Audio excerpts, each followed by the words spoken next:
Understanding why land surveying is both art and science.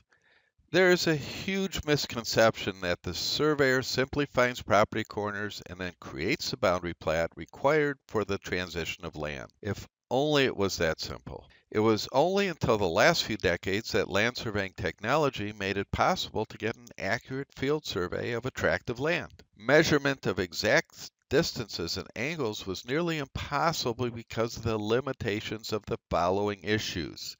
Angles were measured from a vernier on a compass. In order to get a more accurate reading, multiple angles would need to be taken and then averaged. Few surveyors bothered to take the extra time for this.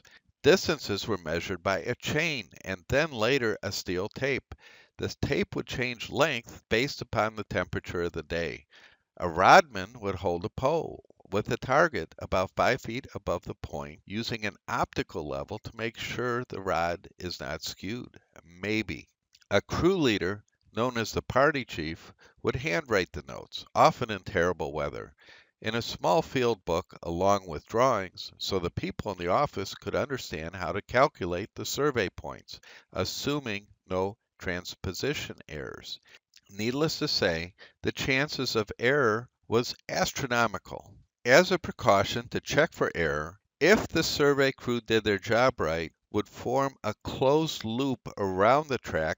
This was called a traverse. On most sites, because of terrain, vegetation, fences, and other obstructions, the actual boundary, it was impossible to use as a traverse. So that traverse loop would be inside and or outside the actual perimeter.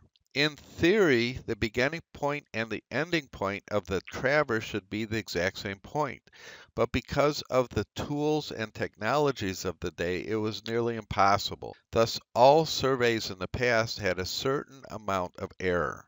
But it gets worse. To measure relevant boundary, natural, and man-made elements for the survey from traverse points, the crew would turn angles and distances to these other points that they couldn't set their instrument over, and that is called a side shot. Because side shots are not double checked, the chance of error skyrockets. The office technician would calculate the geometry and check the closure of the traverse loop, and then apply a few of the well-known adjustments to mathematically jiggle the traverse, which would also in turn jiggle the side shots. Today we have tools and technology that are incredibly accurate. Everything is downloaded directly to the computer with no chance of a human error as far as the numbers are concerned.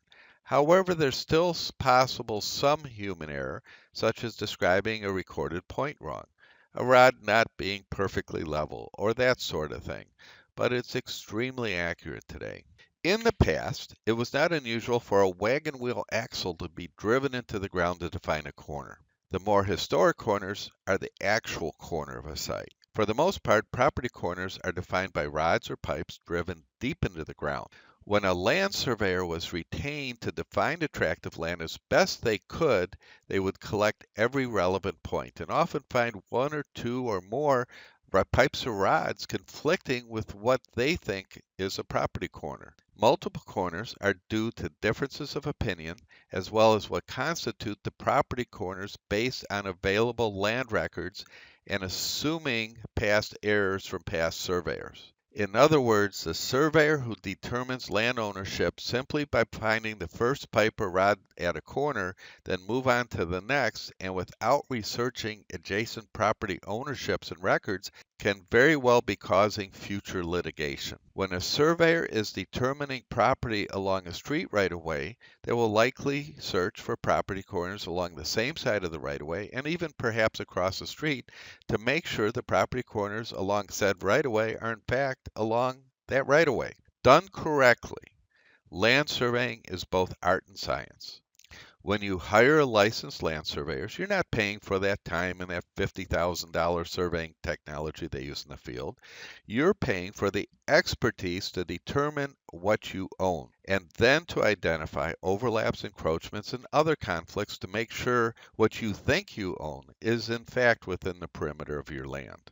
What this breaks down to is that you could hire a cheap land surveying firm and hope for the best, or simply hire the best. In the mid-1970s, when we began developing software for the land surveying industry, it was to streamline the tedious process of entering field notes, finding the area of closure, and then to apply one of four methods of adjustment to essentially jiggle all the data.